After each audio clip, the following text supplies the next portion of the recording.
संदेश कभी न भूलो अपना देश। बोली नानी सुनो कहानी, ना कोई राजा ना कोई रानी, तुमको मैं देती संदेश, कभी न भूलो अपना देश। अरे वाह, ये चिड़िया कितना मधुर गीत गाती है।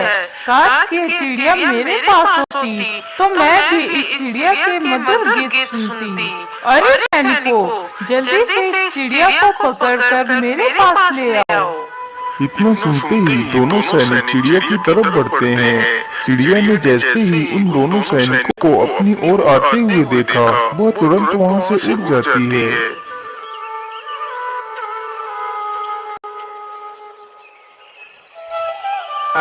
अरे राजकुमारी जी, चिड़िया तो उड़ गई।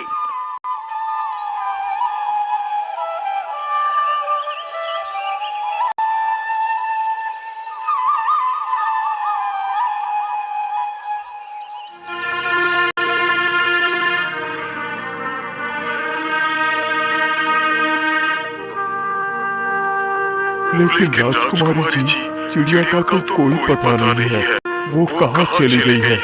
आखिर हम उसे कैसे ढूंढ सकते हैं?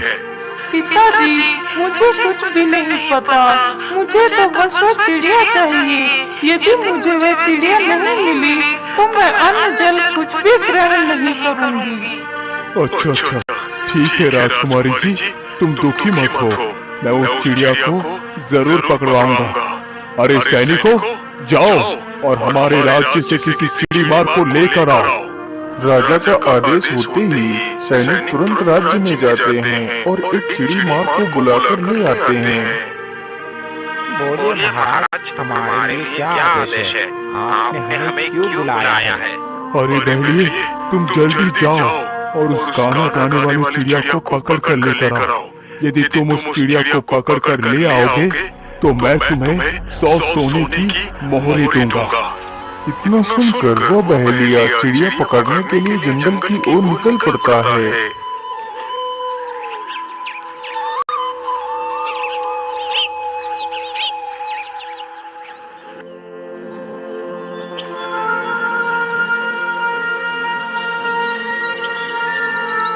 शिकारी चलते चलते जल्दी ही घने जंगल में पहुंच जाता है।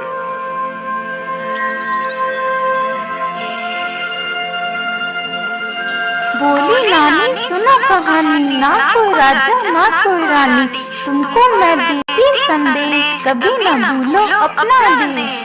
अरे वाह, इतने मीठे स्वर में कौन गा रहा है? लेकिन आसपास तो कोई भी नजर नहीं आ रहा है। कहीं ये गाना वो चिड़िया ही तो नहीं गा रही है जिसकी बात महाराज ने कही थी? हाँ, मुझे तो लगता है ये वही चिड़िया है। चलो चलकर देखता हूँ। इतना सोचकर शिकारी उधर को ही चल पड़ता है जिधर से वह आवाज आ रही थी।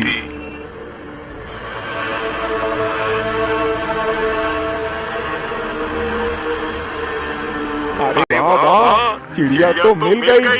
चलो जल्दी से अपना जाल बिछा देता हूँ। फिर शिकारी जल्दी से अपना जाल पेड़ के नीचे बिछा देता है और उसमें दाने डाल देता है। मैंने जाल तो बिछा दिया है, चलो अब यहाँ से दूर चलकर छिप जाता हूँ। अरे पेड़ के नीचे तो कितने सारे दाने बिखरे हुए पड़े हैं। चलो जल्दी से कुछ दाने चुग लेती हूँ।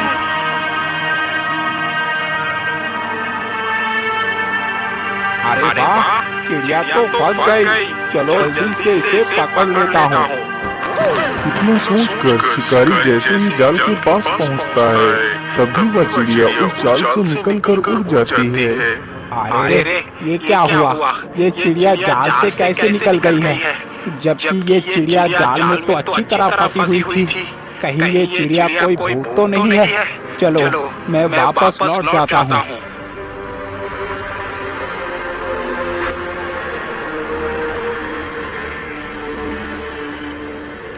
लेकिन तुम उस चिड़िया को क्यों नहीं पकड़ सकते? महाराज, वो कोई साधारण चिड़िया नहीं है। मुझे तो लगता है महाराज, वो चिड़िया जरूर कोई भूत है, क्योंकि आज तक मेरे जाल में फंसी कोई भी चिड़िया बाहर नहीं निकल पाई। लेकिन ये चिड़िया तो मेरे जाल से फंसकर फिर भी निकल गई। महाराज मुझे माफ कर दीजिए, मैं उस चिड़िया को नहीं पकड़ सकता। इतना बोलकर वह बहेलिया वहाँ से चला जाता है। क्या इस पहेली की बात सच है? मुझे खुद चलकर देखना चाहिए।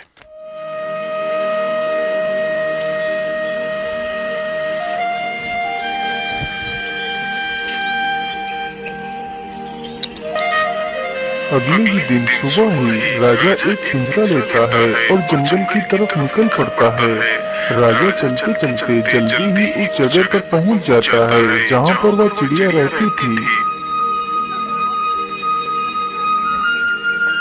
बोली नानी सुनो कहानी, ना कोई राजा ना कोई रानी, तुमको मैं देती संदेश, कभी न भूलो अपना देश।